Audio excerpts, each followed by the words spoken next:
Hi, what's up guys, it's JD Gaming here, and today I am bringing you what was supposed to be my part 1 in my Die Rise Road to Black Ops 3 Zombies series. I was revisiting all the Black Ops 2 maps. I did Transit, it didn't go very well, but I thought I'd hop on some Die Rise. Get to a decent round, maybe get to around 20. I was doing a wall gun challenge. Actually, originally, no, I was going to be doing a 2-box challenge, but it just didn't really work very well. So I went on to a wall gun challenge, and I realised something. Die Rise is worryingly shit. Every commentary I started, I think, yeah, this map's alright.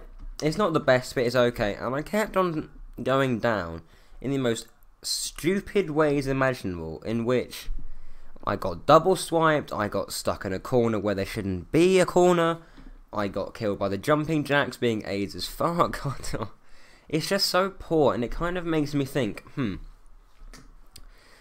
were the Black Ops 2 maps supposed to be a little bit shit apart from a couple of them? Now, think about it. What makes a good map in Call of Duty Zombies? Well, it's supposed to be, first and foremost, it has to be fun. It has to be a good, fun thing to play. You need to have balance, you need to have a good amount of guns, the map needs to be either quite exciting to look at or quite scary. It should be possible to get to a high round, but not impossible either. What did I just say there? It should be possible, but not impossible. Yeah. Hold on. It should be hard to get to a high round, but it shouldn't be the hardest thing in the world. And if you die, it should be your fault. It shouldn't be there being a broken game mechanic that kills you. And that's what kind of gets me with Die Rise, is that 9 times out of 10 that I die, is that there isn't the fucking elevator there for me to go up a floor or whatever, and I just kind of find that the game mechanics are kind of not what they should be for a zombies map, and that's kind of got me thinking. As you watch this video, you will see various pieces of bullshittery where I go down. Now, we won't be at that part in the video yet, I highly doubt where I've gone down, and we'll be looking all hunky-dory and all that sort of stuff. But who the hell thought that having an elevator system would work in zombies? It's just like, really? In a game where you're supposed to run around, get your perks and kill zombies, you're going to make me wait for an elevator. Didn't work with having to wait for the bus in Transit. So you really think it's going to work with me having to wait for elevators in Die Rise? It's like, really? Really gonna do this? And the jumping jacks, yeah, they're original, they're good. Take the Nova 6 crawlers and beef them up a bit. The Nova 6 crawlers, they would have been a decent boss if they had their own round. They would have worked quite nicely, and this would have been cool. I liked how they had the Hellhounds instead, but that kind of took away the need for Nova 6 crawlers. But hey ho, that's another topic in itself. If you had taken the Nova 6 crawlers and put them in Die Rise, yes, people would have accused you of not putting any effort into the map, but at least it would have worked. It doesn't work the way you've done it. I'm sorry, it just doesn't. It's like having a vegan being the head of agriculture and all that sort of shit. I mean, who would do that? Oh, wait, Jeremy Corbyn. Sorry, Jezza. But it's just like, really? You really think that people are going to want to wait around in a really uninhabitable area of the map for like 5 minutes?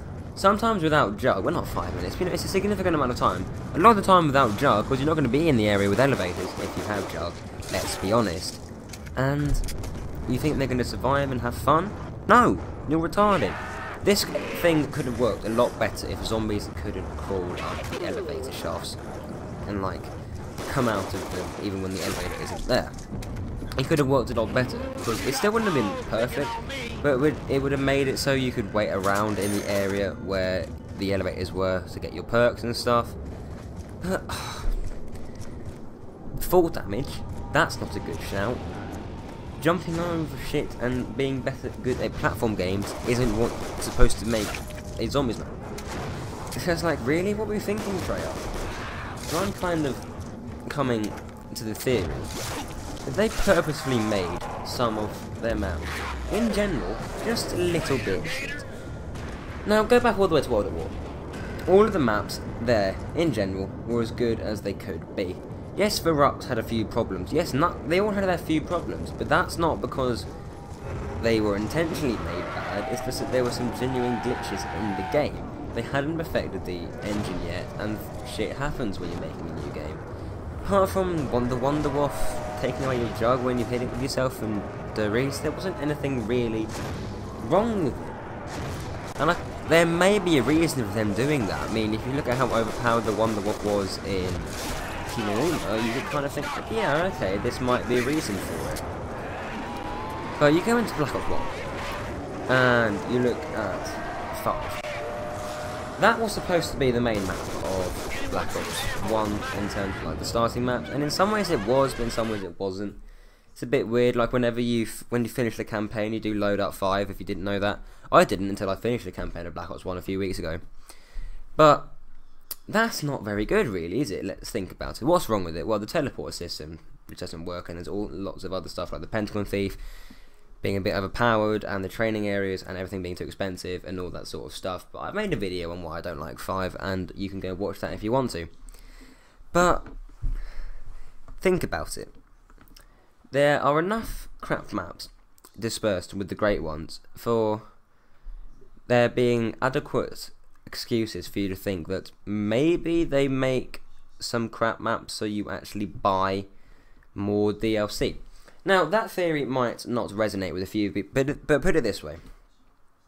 If they made the starting map and the first DLC map incredibly good, would you need to buy the other two? Let me flip it on its head. Black Ops 2. If Mob of the Dead was the starting map and Origins was the next map, would you really need to buy the other DLC? The answer to that, quite simply, is no. Black Ops 1, to a lesser extent, you had maps like Shangri-La and Ascension. It's a bit less, quite a few people like Ascension, but quite a few people don't.